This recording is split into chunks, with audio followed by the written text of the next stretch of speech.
So this chart, and everything really, is simply the result of an attempt at communion, trying to share something with someone else. Something pretty incredible happened to me, something that I thought was impossible. And when something impossible happens to you, one of the first things that you naturally want to do is to share it. But in trying to share something like this, you pretty quickly discover the shortcomings of language. Sometimes it isn't enough to just tell someone a story. Sometimes you have to paint them a picture. I know that most of the time, people's dreams aren't really that interesting. Unless someone can come up with a deeper meaning behind the dream, it's usually just weird. And this one started out just like that. I met some kind of being in this dream, and it gave me a kind of prophecy. It showed me some things in the future. These were personal things, but they were sort of encoded. And it told me that when these things eventually came true, that I would know that this dream wasn't really a dream, and only then would I be convinced. In the dream, I saw 3 things, and over time I gave these 3 things names. There was this ethereal being, then an ornate portal, and last, a psychedelic painting. And for the next 20 years of my life, I assumed that the dream was just that, a dream. And I also sort of assumed that I knew what dreams were. But then, through a series of unlikely coincidences, I became convinced that it wasn't a dream. Analyzing the content of the dream after 20 years proved to me that it was actually some kind of vision or something, a gift from this ethereal being. Now, admittedly, this is a pretty crazy story. What I'm saying is, I had a dream where a being made of this golden light showed me the future. Extraordinary claims require extraordinary evidence. But all of my proof consists of things that are really just coincidences. Unlikely alignments that coincide with a particular narrative. All I really have is a story to tell. I don't have any actual physical evidence. Because of this, I'm not sure there's any way to convince you. But that's one of the interesting things about this story. It actually doesn't seem to matter if you believe me. For most of the 20 years leading up to 2013, I was on an ever-increasing path of doubt and despair about the apparent meaninglessness of life. As the years passed, I became more anxious, more depressed, and more angry. And eventually it was just all day, every day. Angry, depressed, anxious. And I found that, sadly, this is a pretty familiar story. It turns out that the cure to this condition was nothing more than a realization. And once I had this overnight metamorphosis, my friends and family were shocked.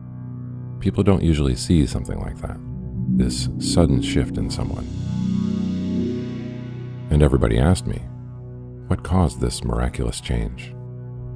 And then I started telling them this crazy story. And as you can imagine, the reactions were pretty mixed. But I've got this one friend who's sort of a special case. He was asking a lot of questions. And eventually, we were hanging out one day and he handed me a pen and said, "Draw it." But my drawing skills are pretty limited, so I took the pen and on the back of this postcard I drew 3 large circles and a smaller one in the middle. And then I wrote in each of the circles the ethereal being, the ornate portal, and the psychedelic painting. And then there was me in the center. I pushed the postcard back to him and sort of sarcastically said, "There you go." After a few days, I had forgotten about the drawing. But then one night I was sitting at my desk and I pulled it out from a stack of papers. And I realized that there's a Trinity there. a Trinity. As I was sitting there thinking about this, I drew these little sketches of what these things sort of looked like. A triangle with a head, a circle with a petal on each side, and then a framed rectangle. And I was thinking about Trinities. Why do some Christians say that God is a Trinity? It had always struck me as bizarre. How is God a Trinity? I had never really taken religion seriously. I was raised an atheist. I was a stereotypical materialist. All my life, I had pretty much rejected religion and spirituality in general as something for weak-minded people. Most of what I knew about religion I had learned in my attempts to debunk it, to prove how silly and unnecessary it all was. But after a little reading about the Christian Trinity, it was pretty obvious to me that I could correlate it with these things I saw in the dream. How weird. So, an atheist has a cryptic dream that fundamentally changes his life, and the three objects in the dream end up perfectly correlating with the Christian Trinity. That's pretty cool. The Father is like the energy that is generating everything. The Son is the act of being embodied as a human on earth. But the Holy Spirit is kind of complicated. More or less, the Holy Spirit is like an attitude. It's a narrow trajectory to a clearly defined target in terms of the types of thoughts that you engage in, and the actions that follow from this internal dialogue. So I kept looking around, and there's a Trinity in India as well. Can I correlate them here? Brahma, the All-Father, Vishnu, the preserver of order, Shiva, the creator and destroyer of worlds. And of course, people could endlessly debate the details. But for me, once I looked at these three aspects, I was pretty satisfied that they fit together. So I go back to the internet, and there's a Trinity in ancient Egypt too. And again, there was something oddly satisfying about all of it. So I kept going. There's a few Trinities in science, the primary colors, red, blue, and yellow. And water is sort of a Trinity, 2 hydrogen, 1 oxygen. And the three giant objects that we deal with every day, the Earth, the Moon, and the Sun. At that point, I stopped for a while and just stared at this thing. Body, mind, and soul. The more I looked at it, the more crazy it seemed to me. How is it that all these correlations exist, and I never once learned about it? All my life, and for the most part, nothing. Nothing. I'd never considered that all these different disciplines could be connected. So I went back to the beginning, the Old Testament, Genesis. God separates light from darkness, plants a garden, and then puts Adam and Eve in there. And there's these trees in the garden. Among them are the tree of life and the tree of knowledge. And there's really only 4 characters in this story: Adam and Eve, and God, and the snake. So the tree of life is like the energy that is driving everything. The tree of knowledge describes the order that this energy takes. And Adam and Eve hear these 2 voices in the garden: God and the snake, the inner dialogue. It was uncanny. I was mesmerized. After a few days, I realized that these 3 things in the dream were like objects, and that these objects were creating secondary things that were spaces between the objects, or just space itself, and that all the communication I was sharing with this being was occurring in the space between the being itself and this ornate portal. So I added 3 smaller circles. So now there were 6 circles and a 7th one in the center. And 7 is a pretty important number in a lot of religious traditions. And in India, there's this concept of chakras. I had heard of chakras before, but they'd always seemed like these sort of hippy-dippy metaphysical things. But once I found out that they correspond to the glands of the endocrine system, I started taking them a little more seriously. These chakras are usually associated with the colors of the rainbow. Red is the root. It's where we all start out. It's the deepest part of our animal nature. Orange is the sacral. It's associated with emotions and creative impulses. Yellow is the will to act in the solar plexus. Green is the heart and is most often described as something like harmony. Blue is the throat and deals with communication and expression. The third eye is indigo and is said to be the mind or the imagination. And the crown is violet. It's where we realize our divine nature.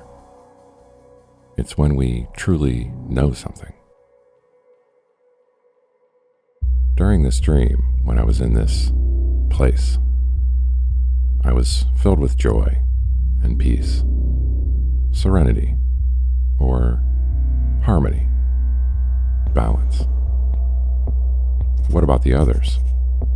I had already tried the primary colors, but what about the crown? Over here? I was guessing at that point. And what's the difference between blue and indigo? Are they related here? I was getting confused, so I stepped back for a few days and didn't think about it. When I came back to the chart again, I suddenly realized that the crown actually belonged here, on the outside looking in. It was seeing this system from above and realizing the truth, the actual knowledge of what existence is. And then back to the root chakra, the root of my being, which is exactly what this psychedelic painting in the dream represented. It was like a map of my life on Earth, the history of how my DNA reacted to my environment.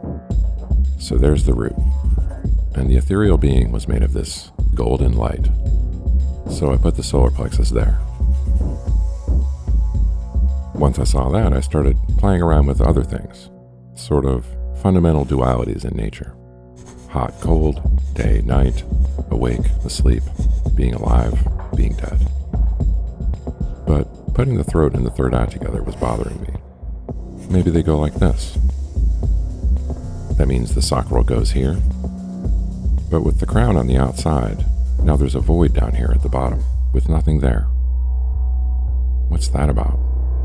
It seemed to correlate with the absence of light, sleep, death, cold, nothingness. I was starting to get a little disturbed. What am I supposed to do with all this? What is this thing? So I walked away again and just tried not to think about it. Later, I was reading about other things, and I came across something called the Big Five personality model. This model isn't really a theory. It's more like a statistical analysis, and it produces 5 basic personality traits.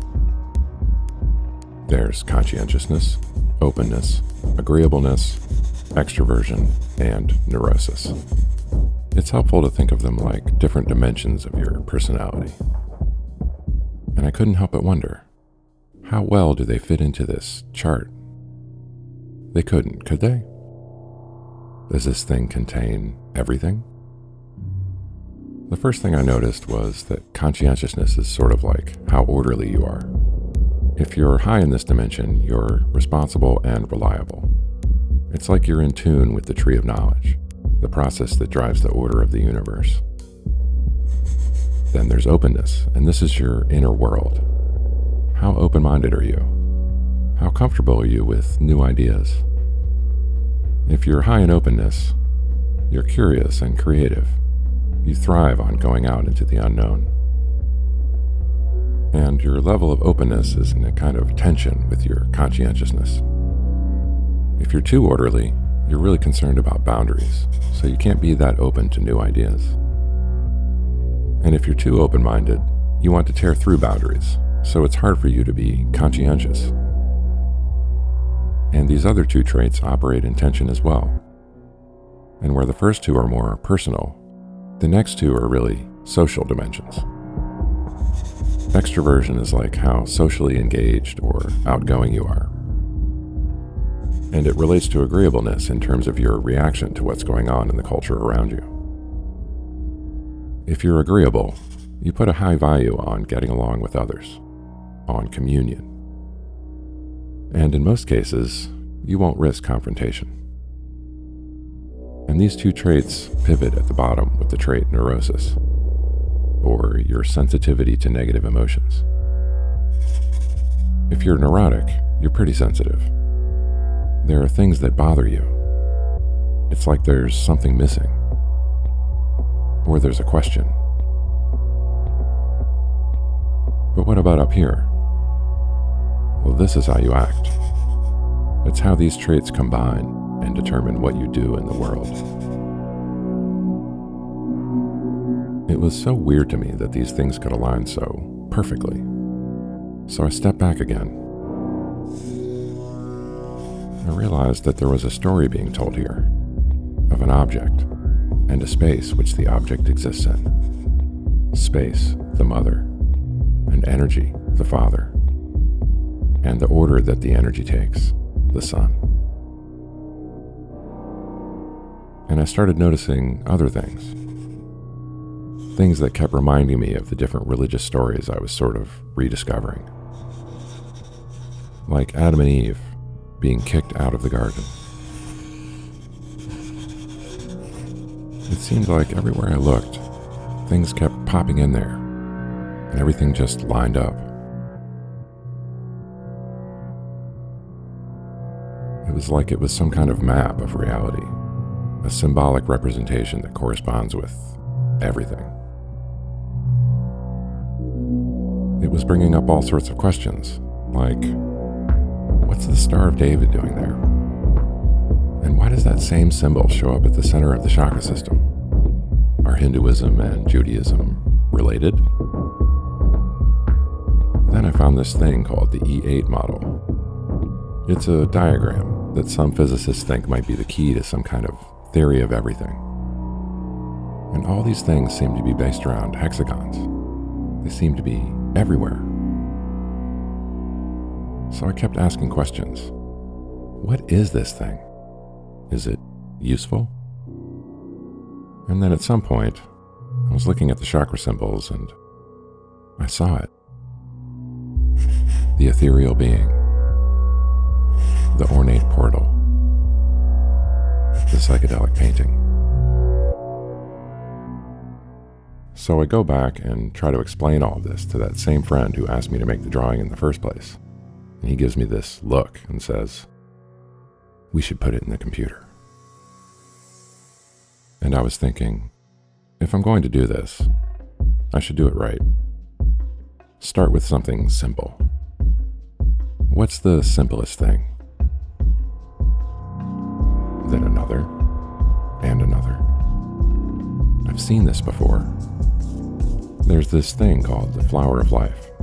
It shows up everywhere, from ancient Egypt all the way up to the modern New Age religions. It seems to be at the foundation of the occult. So I kept going, and I kept asking, what is this thing?